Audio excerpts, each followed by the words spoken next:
রাষ্ট্রের বিভিন্ন ক্ষেত্রে সংস্কার প্রশ্নে ঐকমত্য প্রতিষ্ঠার লক্ষ্যে রাজনৈতিক দলগুলোর সঙ্গে জাতীয় ঐকমত্য কমিশনের দ্বিতীয় পর্বের আলোচনা শুরু হয়েছে।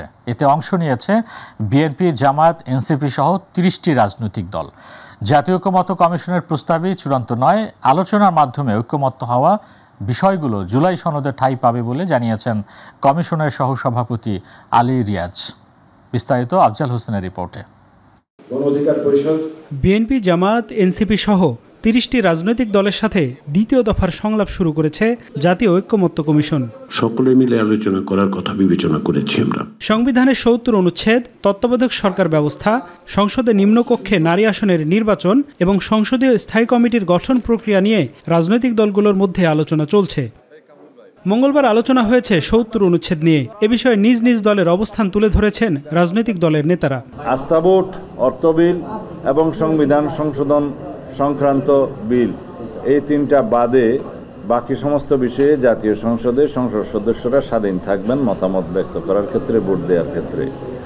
কিন্তু আমাদের দলীয় অবস্থান থেকে আমরা এই তিনটা ছাড়াও আরও একটা বিষয় আমরা উল্লেখ করেছিলাম, সেটা হচ্ছে জাতীয় নিরাপত্তা সংশ্লিষ্ট যে কোনো বিষয়।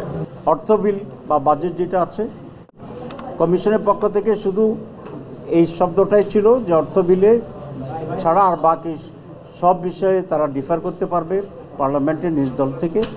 কিন্তু আমরা বলেছি না, আরও দুটো বিষয় আমরা যোগ করে তখন জবাব দিয়েছিলাম।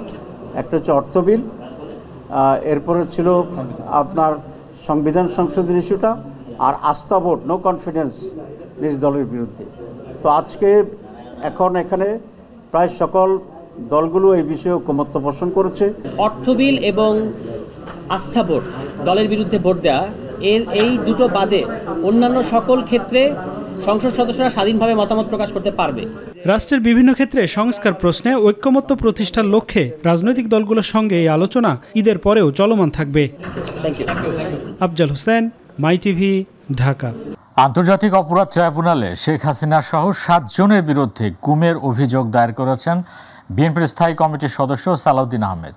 ট্রাইব্যুনালের চিফ প্রসিকিউটর মোহাম্মদ তাজুল ইসলামের কাছে অভিযোগ জমা দেন তিনি। ১ দশক আগে ঢাকা থেকে গুম হওয়ার পর বিএনপি নেতা সালাউদ্দিন আহমেদের খোঁজ মিলেছিল ভারতের শিলংয়ে। আফজাল হোসেনের আরও একটি রিপোর্ট। তৎকালীন আওয়ামী লীগ সরকারের বিরুদ্ধে আন্দোলনের সময় ২০১৫ সালের ১০ই মার্চ ঢাকার উত্তরা থেকে নিখোঁজ হন সালাউদ্দিন আহমেদ। নিখোঁজের ৬৩ দিন পর মেঘালয়ের শিলংয়ে পুলিশ উদ্ভ্রান্ত অবস্থায় সালাউদ্দিন আহমেদকে উদ্ধার করে হাসপাতালে ভর্তি করে। এ সময় ফরেনার্স অ্যাক্টে মামলা দিয়ে গ্রেপ্তার করে মেঘালয় পুলিশ। সেই মামলায় খালাস পেলেও পাসপোর্ট না থাকায় বিগত আওয়ামী লীগ সরকারের সময়ে তাকে ভারতে আটকে থাকতে হয়। তবে আওয়ামী লীগের পতনের পর গেল বছরের ১১ই আগস্ট ট্রাভেল পাস নিয়ে দেশে ফেরেন সালাউদ্দিন আহমেদ। নিজের গুম হওয়ার ঘটনায় আন্তর্জাতিক অপরাধ ট্রাইব্যুনালে সাবেক প্রধানমন্ত্রী শেখ হাসিনা সহ ৭ জনের বিরুদ্ধে গুমের অভিযোগ দায়ের করেছেন বিএনপির স্থায়ী কমিটির সদস্য সালাউদ্দিন আহমেদ। এ সময় তিনি সাংবাদিকদের বলেন, শেখ হাসিনা সহ গুম খুনে জড়িত সবার বিচার নিশ্চিত করতে হবে। শেখ হাসিনার অবৈধ ফ্যাসিস্ট রেজিমে বিভিন্নভাবে মানবতা বিরোধী অপরাধ সংঘটিত হয়েছে। এই সমস্ত কিছুই আন্তর্জাতিক অপরাধ ট্রাইব্যুনালে যাতে মামলা হয়, যারা ভুক্তভোগী তারা যাতে মামলা করেন, সেই জন্য আহ্বান জানাচ্ছি। ভবিষ্যতে বিএনপি সরকার গঠন করলেও ট্রাইব্যুনালের বিচারিক কার্যক্রম অব্যাহত রাখার ঘোষণা দিয়েছেন সালাউদ্দিন আহমেদ। যারা নির্যাতিত হয়েছে, যারা নির্বাসিত হয়েছে, যারা কারাবাসে গিয়েছে, যারা অন্ধত্ব বরণ করেছে, চিরতরে অপঙ্গত্ব বরণ করেছে, শিকার হয়েছে হত্যাকাণ্ডের, এগুলো সবগুলোর বিচার করা হবে ইনশাআল্লাহ। আফজাল হোসেন, মাই টিভি, ঢাকা।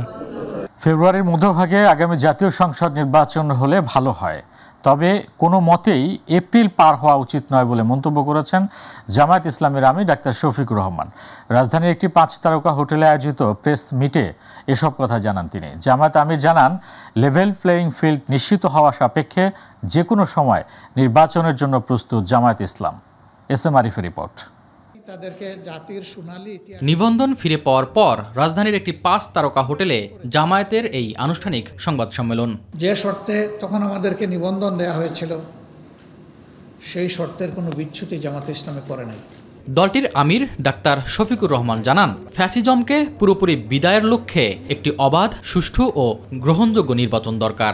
ফ্যাসিবাদীরা বিদায় নিয়েছে, কিন্তু ফ্যাসিজম বাংলাদেশ থেকে এখনো বিদায় নেয়নি। তার কালো ছায়া এবং ভূত এখনো জাতির ঘাড়ে রয়ে গিয়েছে। এই জন্য প্রয়োজন হবে একটি অবাধ, সুষ্ঠু এবং গ্রহণযোগ্য নির্বাচন অনুষ্ঠানের। এক প্রশ্নের জবাবে নির্বাচনের সম্ভাব্য সময়ের ব্যাপারে জামায়াতের অবস্থান ব্যাখ্যা করেন তিনি। ফেব্রুয়ারির মধ্যভাগে হতে পারে, রোজার আগে আগে। কোনো কারণে যদি এই সমস্ত শর্ত পূরণ করতে গিয়ে না হয়, তাইলে কোনো অবস্থায় এপ্রিল পার না হওয়াটা ভালো হবে। কারণ মে মাস থেকে আমাদের দেশের আবহাওয়া কিন্তু ক্রমাগত খারাপের দিকে যায়। এটা নির্বাচনের জন্য উপযুক্ত কোনো সিজন হবে না। আমরা এইভাবেই আমাদের মতামতটা ব্যক্ত করেছি, কিন্তু আমরা বেঁধে দেওয়ার অধিকার রাখি না। এ সময় প্রবাসীদের ভোটাধিকার নিশ্চিতে নির্বাচন কমিশনের ভূমিকা নিয়েও প্রশ্ন তোলেন জামায়াতের আমির। বিদেশে অবস্থানরত প্রত্যেকটি বাংলাদেশিকে ভোটের অধিকার তাদেরকে দিতে হবে। ইসি কথা দিয়েছেন তারা এটা করবেন, কিন্তু আমরা দৃশ্যমান কোনো পদক্ষেপ দেখতে পাচ্ছি না। আমরা উদ্বিগ্ন। আমরা এখানে কোনো কম্প্রোমাইজের পক্ষে নাই, এটা করতেই হবে এবং ইসি যেন দ্রুত কার্যকর পদক্ষেপ নেয় সেটা আমরা আশা করব। সংবাদ সম্মেলনে সংস্কার ও বিচার নিয়েও কথা বলেন ডাক্তার শফিকুর রহমান। আজকেও যদি ইলেকশন আমি দেখি যে এটা আসলে সমতল মাঠ তৈরি হয়ে গেছে এবং এখন ফেয়ার ইলেকশনের পক্ষে জাতি প্রস্তুত, সকল অর্গান প্রস্তুত, সেই ইলেকশনে তো আমরা যাব, আমাদের তো যাইতে কোনো সমস্যা নেই। SM Arif, my TV, Dhaka. ঈদুল আজহায় পরিবার পরিজনের সঙ্গে আনন্দ উদযাপনে রাজধানী ছাড়ছে মানুষ। অনেকের ছুটি আগে হওয়ায় সড়ক পথে যানজট এড়াতে আগেই বাড়ি ফিরছেন। তবে স্বাভাবিক দিনের চেয়ে কিছুটা চাপ বাড়লেও ঈদ কেন্দ্রিক চাপ এখনও শুরু হয়নি। এদিকে রাজধানী ছেড়ে যাওয়া বিভিন্ন ট্রেনেও যাত্রীর বাড়তি চাপ লক্ষ্য করা গেছে। কমলাপুর ও বিমানবন্দর রেলওয়ে স্টেশনে ভিড় সাধারণ দিনের তুলনায় কিছুটা বেশি। রেলওয়ে কর্তৃপক্ষ বলছেন আজও আগামীকাল 5 জুন ও 6 জুন ভিড় বাড়বে। প্রতিদিন 43 জোড়া আন্তনগর এবং 26 জোড়া মেইল, লোকাল ও কমিউটার ট্রেন চলাচল করছে। ঈদযাত্রা ডাকাতি ও অনাকাঙ্ক্ষিত ঘটনা এড়াতে বাস স্টপেজ থেকেই যাত্রীদের ছবি তুলতে হবে বলে জানিয়েছেন স্বরাষ্ট্র উপদেষ্টা অবসরপ্রাপ্ত লেফটেন্যান্ট জেনারেল জাহাঙ্গীর আলম চৌধুরী। সচিবালয়ে সাংবাদিকদের কথা জানান তিনি। একই সাথে রাস্তায় ফিটনেসবিহীন গাড়ি চলতে দেওয়া হবে না বলেও জানান স্বরাষ্ট্র উপদেষ্টা। আরও জানাচ্ছেন রাকিব হাসান। ঈদে ঘরমুখ মানুষের যাত্রা নিরাপদ ও নির্বিঘ্ন করতে কঠোর অবস্থানে যাচ্ছে সরকার। যাত্রী বেশে বাসে ডাকাতি ঠেকাতে প্রতিটি যাত্রীর ছবি তোলার নির্দেশনা দেওয়া হয়েছে বলে জানিয়েছেন স্বরাষ্ট্র উপদেষ্টা লেফটেন্যান্ট জেনারেল অবসরপ্রাপ্ত জাহাঙ্গীর আলম চৌধুরী। এবার যদি কোনো যাত্রী দূরে যাওয়ার সময় উঠার পরে তাদের সবারই ছবি নেওয়া হবে। অনেক সময় যাত্রী ছদ্মবেশে ডাকাত এরা কিন্তু বাসে উঠে পড়ে, এই জন্য সবারই ছবি নেওয়া হবে। সচিবালয়ের সাংবাদিকদের তিনি জানান, রংচঙ্গে সাজিয়ে রাস্তায় নামানো ফিটনেসবিহীন গাড়ি চলতে দেয়া হবে না। ফিটনেসবিহীন যেই গাড়ি রাস্তা চলাচলের উপযোগী না, অনেক সময় ওই ভাইয়েরা করে নাকি একটু রং ঠং দিয়া কইরা ফেলায়, এবারে একটু রং ঠং দিয়া করা যাবে না। ফিটনেসবিহীন গাড়ি কোন অবস্থায় রাস্তায় চলতে দেওয়া হবে না। নির্ধারিত ভাড়ার বাইরে অতিরিক্ত ভাড়া আদায় না করতে বাস মালিকদের নির্দেশনা দেওয়া হয়েছে উল্লেখ করে স্বরাষ্ট্র উপদেষ্টা বলেন, মানুষের জানমাল নিরাপত্তায় আইনশৃঙ্খলা বাহিনীর সকল ছুটি বাতিল করা হয়েছে। এবার যেন যাওয়ার পথে এবং ফিরার পথে একই ভাড়া, মানে যেটা সরকার কর্তৃক নির্ধারিত ভাড়া, বিআরটিএ কর্তৃক নির্ধারিত ভাড়া, ওই ভাড়াটা নেয়। রাকিব হাসান, মাইটিভি, ঢাকা। এবার বাজেট প্রসঙ্গ। 2025-26 অর্থ বছরের প্রস্তাবিত বাজেটকে জনবান্ধব ও ব্যবসা বান্ধব বলে আখ্যা দিয়েছেন অর্থ উপদেষ্টা ডক্টর সালেউদ্দিন আহমেদ। তিনি বলেন, জনগণের জীবনমান উন্নয়ন ও ব্যবসা বান্ধব পরিবেশ নিশ্চিত করবে এই বাজেট। রাজধানী ওসমানী স্মৃতি মিলনায়তনে বাজেট উত্তর সংবাদ সম্মেলনে কথা বলেন তিনি। এ সময় সেপ্টেম্বরের মধ্যে মূল্যস্ফীতি 7% নেমে আসবে বলে আশা প্রকাশ করেন বাংলাদেশ ব্যাংকের গভর্নর। ইলিয়াস মাদবরের রিপোর্টে বিস্তারিত। মঙ্গলবার বিকেলে রাজধানীর ওসমানী স্মৃতি মিলনায়তনে 2025-26 অর্থ বছরের আয়োজিত বাজেট উত্তর সংবাদ সম্মেলনের আয়োজন করে অর্থ মন্ত্রণালয়ের অর্থ বিভাগ। সংবাদ সম্মেলনে বাণিজ্য উপদেষ্টা শেখ বশির আহমেদ, পরিকল্পনা উপদেষ্টা ওয়াহিদুদ্দিন মাহমুদ সহ অন্যান্য উপদেষ্টা, গভর্নর, অর্থ সচিব, এনবিআর চেয়ারম্যান সহ মন্ত্রণালয়ের ঊর্ধ্বতন কর্মকর্তারা উপস্থিত ছিলেন। অর্থ উপদেষ্টা ডক্টর সালেহুদ্দিন আহমেদ বলেন, হঠাৎ করে একটা বিপ্লবী বাজেট দেওয়া সম্ভব নয়। বাজেট 6 মাসে 3 মাসে 6 মাসে করা যায় না। বাজেট ইজ কনস্টিটিউশনাল অবলিগেশন, তাই না? Annual financial statement of the government. তারা মনে করে যে কালো টাকাটাকে দুটো দিক আছে, একটা নৈতিক দিক কালো টাকা সাদা করা, আরেকটা হলো প্র্যাকটিক্যাল দিক, টাকা পয়সা আমরা ট্যাক্স পাবো কিনা। দুই দিকই কালো টাকাটা সাদা করার ব্যাপারে সেটা আমরা বিবেচনা করবো। ভঙ্গুর অর্থনীতি আর ভেঙে পড়া আর্থিক খাতের স্থিতিশীলতা আনতে বাস্তবমুখী ও মিতব্যয়ী বাজেট এনেছি বলে জানান পরিকল্পনা উপদেষ্টা ডক্টর ওয়াহিদুদ্দিন মাহমুদ। ঋণ নিয়ে ঋণ পরিশোধের যেই দুষ্ট চক্র, এটা থেকে বেরিয়ে আসার এক বাজেটে হবে না, অন্তত শুরুটা যেন আমরা করে যেতে পারি। অন্তর্বর্তী সরকারের জ্বালানি উপদেষ্টা মোহাম্মদ ফাউজুল কবির খান বলেন, এটা অসঙ্গতি কমানোর বাজেট, অপচয় কমানোর বাজেট। আমি একটা ব্যতিক্রমী বাজেট বলবো। আমাদের এই বাজেটটা হচ্ছে মেইনলি অপচয় কমানোর বাজেট, এই বাজেটটা হচ্ছে অসঙ্গতি কমানোর বাজেট। আগামী সেপ্টেম্বরের মধ্যে মূল্যস্ফীতি 7% নেমে আসবে বলে প্রত্যাশা করেছেন কেন্দ্রীয় ব্যাংকের governor doctor Ahsan H Mansur.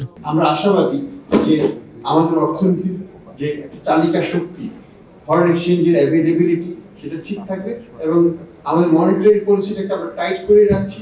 আমরা আগামীতে এটাকে ইনফ্লেশনটা কমিয়ে আনবো যখন ইনফ্লেশনটা 7%-এর নিচে নেমে যাবে। নারীদেরকে দেশীয় প্রসাধনী ব্যবহারের পরামর্শ দিয়েছেন NBR chairman Abdur Rahman Khan. KG প্রতি কসমেটিক্সের ভ্যালুয়েশন হতো, সেই কেজি প্রতি কসমেটিক্সের ভ্যালুয়েশন অনেক আগে হয়েছে এবং এগুলোতে ব্যাপক হয়। আমাদের ইভেন লোকাল ইন্ডাস্ট্রি যারা, তারাও কমপ্লেন করে যে এইভাবে খুব সহজে কেজি প্রতি, মন প্রতি এগুলোকে ভ্যালুয়েশন করা হয়, ফলে আমরা বাজারে টিকতে পারি না।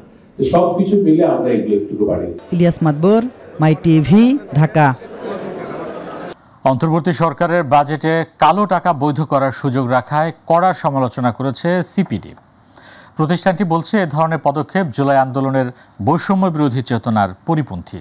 বেলা 11:30টায় রাজধানীর একটি হোটেলে 2025-26 অর্থ বছরের জন্য প্রস্তাবিত বাজেট পরবর্তী প্রতিক্রিয়ায় একথা বলেন সিপিডি নির্বাহী পরিচালক ডক্টর ফাহমিদা খাতুন। তিনি বলেন, বাজেটে কালো টাকা সাদা করার সুযোগ বহাল রাখায় বৈধ পথে উপার্জনকারীদের সঙ্গে বৈষম্য তৈরি হবে। বাজেটের সামগ্রিক কাঠামো নিয়েও প্রশ্ন তুলেছেন সিপিডি নির্বাহী পরিচালক। তার মতে, কিছু কিছু পদক্ষেপ ভালো নেওয়া হয়েছে বিচ্ছিন্নভাবে, কিন্তু সামগ্রিক কাঠামোগত পরিবর্তন লক্ষ্য করা যাচ্ছে না। এটার দামটা কিন্তু বাড়িয়ে তোলে, যার ফলে সাধারণ জনগণ যারা বৈধভাবে অর্থ উপার্জন করে তাদের জন্য একটা অ্যাপার্টমেন্ট কেনা কিংবা একটা বসত বাড়ি এখানে কেনার তাদের জন্য প্রায় অসম্ভব হয়ে পড়ে এবং যার ফলে একটা সমাজে বৈষম্য হয়। এবং আমরা সেজন্যই বলছি যে এই যে জুলাই আন্দোলন হলো, সেইটা তো বৈষম্যহীন আন্দোলন হয়েছিল। বাজেটে জনমানুষের অর্থনৈতিক আকাঙ্ক্ষার প্রতিফলন ঘটেনি বলে মন্তব্য করেছেন জাতীয় নাগরিক পার্টি এনসিপির আহ্বায়ক নাহিদ ইসলাম। বিকেলে রাজধানীর বাংলা মোটরে দলের অস্থায়ী কার্যালয়ে এক সংবাদ সম্মেলনে এ মন্তব্য করেন তিনি। এ সময় তিনি শিক্ষা ও স্বাস্থ্যসেবায় বরাদ্দ বৃদ্ধি না হওয়ায় সমালোচনা করেন। এছাড়া কালো টাকা সাদা করা সহ প্রবাসী কল্যাণ বাজেট অর্ধেক করায় নিন্দা জানিয়েছেন দলটির আহ্বায়ক। বিস্তারিত মিফতা গালিবের রিপোর্টে। প্রস্তাবিত বাজেট পর্যালোচনায় সংবাদ সম্মেলন করে জাতীয় নাগরিক পার্টি এনসিপি।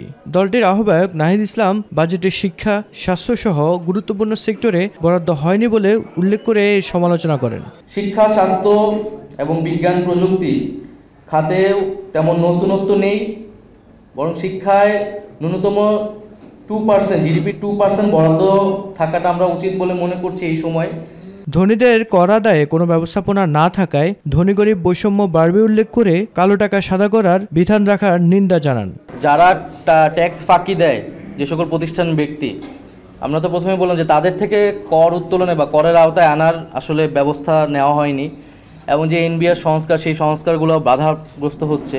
কিন্তু আমরা এটা বলছি যে একটা রেজিম আসলে চেঞ্জ হয়েছে, ফলে কালো টাকা যাদের কাছে ছিল তাদেরকে এই সুযোগটা দিলেও যে সে কালো টাকা অর্থনীতিতে ফিরে আসবে এই সম্ভাবনাও কম আসলে। ফলে এই পলিসিটাও আসলে কার্যকর কোনো পদক্ষেপ হবে না আর কি। এছাড়া প্রবাসী কল্যাণ মন্ত্রণালয়ে বাজেট কমানোর সমালোচনা করে জুলাই আহত নিহতদের কল্যাণে যে বাজেট দেওয়া হয়েছে তা যথাযথ খরচ করার আহ্বান জানান নাহিদ ইসলাম। সরকার এই বর্তমান সময়ে যে অর্থনৈতিক সমস্যাগুলো, সেই সমস্যাগুলো তারা অ্যাড্রেস করতে পেরেছে, কিন্তু তার প্রপার সলিউশন বা স্ট্র্যাটেজি বা যেই ভিশনটার কথা আমরা বলতেছি বৈষম্যহীন সমাজে, সেইটা এই বাজেটের মধ্যে দিয়ে আসেনি। অর্থনৈতিক রূপান্তরের যে আকাঙ্ক্ষা, সেই আকাঙ্ক্ষার পূর্ণ প্রতিফলন ঘটেনি বলে আমরা মনে করছি। মিফতা গালিব, মাই টিভি, ঢাকা। রাজধানীতে ক্রমেই জমে উঠতে শুরু করেছে কোরবানির পশুর হাট। দেশের বিভিন্ন প্রান্ত থেকে কোরবানির পশু আসলেও ক্রেতা সমাগম কিছুটা কম। যেহেতু ঈদের আরও 4 দিন সময় রয়েছে, সেহেতু শেষ মুহূর্তে বিক্রি বাড়ার আশায় বুক বেঁধেছেন ব্যবসায়ী ও খামারিরা। যদিও গেলবারের চেয়ে এবার পশুর দাম বেশি। রাজীব হোসেনের ক্যামেরায় আরও বিস্তারিত জানাচ্ছেন আবু সাইদ অপু।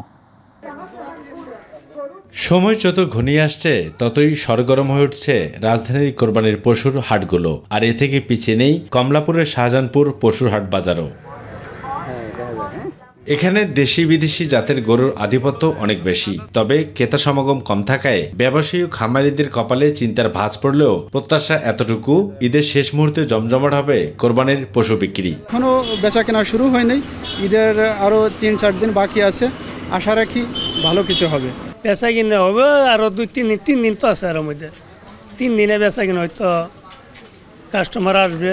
আর কোরবানির পশুর হাটে পর্যাপ্ত সরবরাহ থাকলেও গেল কয়েক বছরের চেয়ে এবার দাম বেশি হয় অস্বস্তি যেন নগরবাসীর চোখে মুখে। গরুর কালেকশন এবার অনেক বেশি অন্যান্য বারের চাইতে, দামের কারণে যার জন্য দেখতে পারতেছি না, দাম প্রচুর। বাজারে তো গরু বহুত গরু, কিন্তু গরুর দাম তো কেউ ছাড়তেছে না। মধ্যবিত্ত নিম্নবিত্তের জন্য একটু বার্ডেন হয়ে যায়। গো খাদ্যের দামটা একটু বেশি থাকার কারণে সেই কারণে হয়তো আমরা একটু বেশি দাম দিয়ে কিনতে হচ্ছে। যেহেতু ঈদের আর মাত্র 4 দিন সময় রয়েছে, সেহেতু শেষ মুহূর্তে বিক্রি বাড়ার আশায় বুক বাঁধছেন গরু ব্যবসায়ীরা।